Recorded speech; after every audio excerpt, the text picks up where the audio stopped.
Good morning students. बच्चों, chapter name है understanding diversity. हमें डाइवर्सिटी को, जो हमारे देश में, जो हमारे इंडिया में अलग अलग डाइवर्सिटीज़ हैं, इट मीन्स विभिन्नताएं हैं, हम उनको देखेंगे कि क्या डाइवर्सिटीज़ हैं, क्या क्या विभिन्नताएं हैं। ठीक है। From nature Mankind inherits a variety of things. आप देखते हो nature Mankind inherits a variety of things, कि हमारे नेचर में अलग अलग वैरायटी की थिंग्स हैं। ठीक है। दीज इंक्लूड, अब क्या क्या हैं वो आप देखेंगे। Plants, trees, flowers. आप देखते हो कि प्लांट्स अलग अलग होते हैं, नीम, पीपल का, ठीक है, बरगद। ट्रीज भी अलग अलग होते हैं। फ्लावर्स भी आप देखते हो, सनफ्लावर, रोज, लोटस, अलग अलग टाइप्स के होते हैं। बर्ड्स भी अलग होते हैं। Animals, religion, race, culture and colour. आप अच्छे से जानते हो ये सब चीज़ें कितनी डाइवर्स होती हैं, डिफरेंट होती हैं एक दूसरे से। Diversity, difference. डाइवर्सिटी क्या होता है? The difference in race, religion, caste etcetera is known as diversity. अब डाइवर्सिटी हम किसको कहेंगे? डिफरेंस, एक अंतर होता है, डिफरेंस होता है, विभिन्नताएं होती हैं। किन में? रेस में। Race it means colour, white colour, black colour, ठीक है, जो कि साउथ अफ्रीका में पहले भी वाइट ब्लैक होता था। रिलीजन, सबके धर्म अलग हैं, कास्ट, जाति हो गया, ये सब डिफरेंसेस हैं अपना हमारे इंडिया में। तो इन सब डिफरेंसेस को हम क्या कहेंगे? डाइवर्सिटी कहेंगे। Social groups, human beings. अब देखिए डाइवर्सिटी बता रखी है, human beings can not fulfil all there needs on their own. अब देखते हो कि जो मानव जाति है वो can not fulfil all there needs, की सभी नीड्स को अपने आप से वो पूरा नहीं कर सकते। इट मीन्स ह्यूमन जाति सभी अपनी आवश्यकताओं को खुद से पूरा नहीं कर सकते।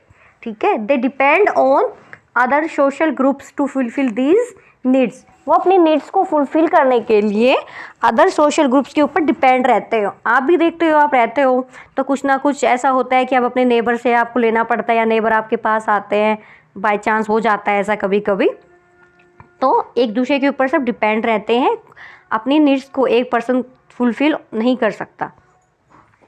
The various groups are family, community, nation and universe. और जो सोशल ग्रुप्स हैं इसमें देखिए फैमिली आती है, कम्युनिटी भी आती है, नेशन एंड यूनिवर्स, हमारा परिवार, हमारा समुदाय, फिर हमारा राष्ट्र हो गया, और देन यूनिवर्स, पूरा वर्ल्ड हो गया। अब आगे, कैन फ्रेंड्स बी डिफरेंट? क्या फ्रेंड्स भी अलग होते हैं? ये तो आप अच्छे से जानते हैं। Nothing stops people from different backgrounds for becoming friends. Nothing stop people, लोगों को कोई नहीं रोक सकता, फ्रॉम डिफरेंट बैकग्राउंड्स, जो अलग अलग बैकग्राउंड से आते हैं, फ्रॉम बिकमिंग फ्रेंड्स, उनको फ्रेंड्स होने से। ऐसा नहीं है कि आपका दोस्त अगर अदर लैंग्वेज बोलता है तो आप उसके फ्रेंड नहीं बनोगे, ठीक है, उसका रिलीजन अलग है तो आप उसके फ्रेंड नहीं बनोगे, ऐसा तो नहीं होता। Right to education, RTE, has made provisions for poor family children to study in public schools. जो राइट टू एजुकेशन आया था 2010 में, जिसका इम्प्लीमेंट आया था 2009 में, और ये लागू हुआ था, इम्प्लीमेंटेशन हुआ था 1 अप्रैल 2010 में। तो जो RTE है ये प्रोविज़न देता है, सुविधाएं देता है पुअर फैमिलीज़ के बच्चों को, कि वो स्टडी कर सके पब्लिक स्कूल्स में। दिस रिड्यूस डाइवर्सिटी, इससे डाइवर्सिटी को रिड्यूस किया गया, कम किया गया, किसके थ्रू? RTE के through. How do we explain diversity? अब हम डाइवर्सिटी को कैसे एक्सप्लेन कर सकते हैं? Men initially led a nomadic life. Nomadic life होती है बेटा, यहाँ एक जगह से दूसरी जगह घूमने वाले। आप देखते हो जो आदिवासी चरवाहे होते हैं, वो एक जगह से दूसरी जगह पे घूमते हैं। जो जंगलों में ट्राइबल्स जनजातियाँ रहती हैं वो भी एक जगह से दूसरी जगह पे घूमती है। नोमैडिक लाइफ, घुमंतु लाइफ वो जो होती है, क्योंकि जो जनजातियाँ हैं जो जंगलों में रहती हैं वो किन के ऊपर डिपेंड रहती हैं? वो फॉरेस्ट के ऊपर डिपेंड रहती हैं। फॉरेस्ट से जो उन्हें मेडिसिन मिलती है, जो भी उनको वहाँ पे हनी वगैरह प्रोवाइड मिलता है, जो फल फ्रूट्स वहाँ पे मिलते हैं, तो वो उनके ऊपर डिपेंड रहती है। लेकिन मान लो वो एक जगह पे लगातार रह रहे हैं तो वहाँ पे फिर वो फ्रूट्स, वो जो सारी वो है वहाँ पे फ्रूट्स हैं, हनी, उस सब की कमी आ जाएगी, वो ख़त्म हो जाएगा धीरे धीरे। तो इसलिए वो एक जगह से दूसरी जगह पे घूमते रहते हैं। मान लो एक जगह पे जब ख़त्म हो गया तो दूसरे फॉरेस्ट में जाएंगे। नोमैडिक लाइफ, घुमंतु लाइफ, ठीक है। In later stages man begin to cooperate and intermingled with each other. धीरे धीरे, पहले नोमैडिक लाइफ को लीड करते थे मैन, लेकिन धीरे धीरे जो मैन है उन्होंने कोऑपरेट करना शुरू किया, एक दूसरे से सहयोग करना, इंटरमिंगल्ड, एक दूसरे से मिलने लगे, ठीक है। It led to emergence of diversity, इससे जो डाइवर्सिटी है उसका उद्भव हुआ, ठीक है। डाइवर्सिटी एंड इंटरडिपेंडेंस देखेंगे हम। Within a social group के अंदर diverse types of activities are performed. आप देखते हो कि कोई भी ग्रुप होता है, सोशल हो, पॉलिटिकल ग्रुप हो या आपके क्लास का ग्रुप हो, डाइवर्स टाइप्स ऑफ एक्टिविटीज़, आप अलग अलग टाइप्स की एक्टिविटीज़ को परफॉर्म करते हो डिपेंडिंग ऑन देयर स्किल्स के ऊपर, इंटरेस्ट के ऊपर और एजुकेशन के ऊपर। आपके ग्रुप को आपके क्लास को मान लो 6 ग्रुप से डिवाइड कर दिया जाए, ABCD, और अलग अलग काम दे दिया जाए, तो आप अपने अपने एक्टिविटीज़ करेंगे अपने स्किल के हिसाब से। आपको कुछ कह दिया जाए, मान लीजिए ज्योग्राफी के अंदर कि आप एक प्रोजेक्ट बना के लाइए, तो हो सकता है कोई बच्चा ग्लोब बनाए या कोई पृथ्वी को बनाए या फिर कोई पूरा पोल्यूशन के ऊपर कुछ लिखे। तो जिसको जिसमें स्किल होगी, जिसको जिसमें इंटरेस्ट होगा और एजुकेशन, ये सारी चीज़ों को मिला के एक जो सोशल ग्रुप है वो डाइवर्स टाइप्स की एक्टिविटीज़ को परफॉर्म करता है जो डिपेंड होती है स्किल, इंटरेस्ट और एजुकेशन के ऊपर। To fulfil one's needs people depends on others.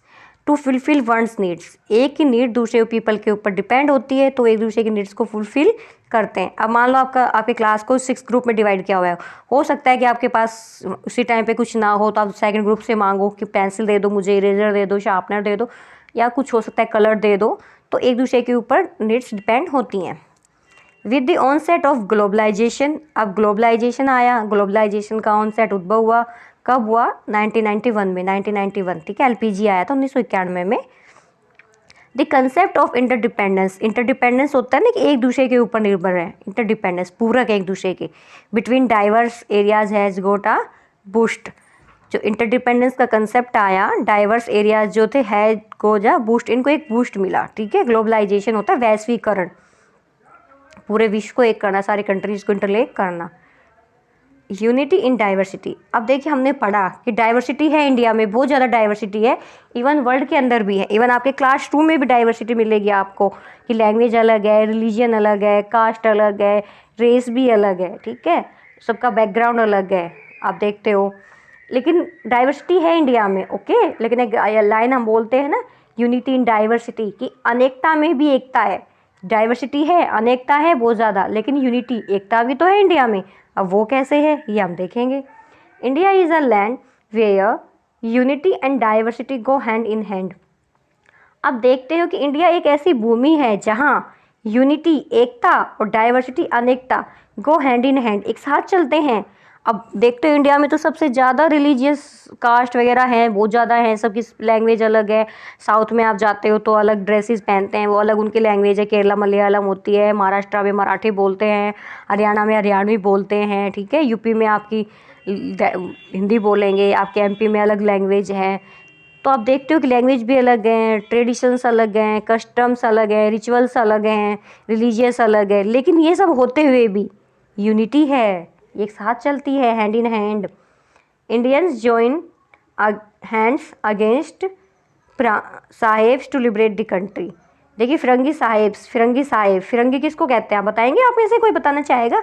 Firangi word किन के लिए यूज होता था? पास्ट में फिरंगी वर्ड्स अंग्रेजों के लिए यूज होता था, ठीक है। तो इंडियंस ने एक साथ हाथ मिलाया, जॉइन किए हैंड्स को, किन के अगेंस्ट? फिरंगी साहेब, इट मीन्स ब्रिटिशर्स के अगेंस्ट, अंग्रेजों के खिलाफ।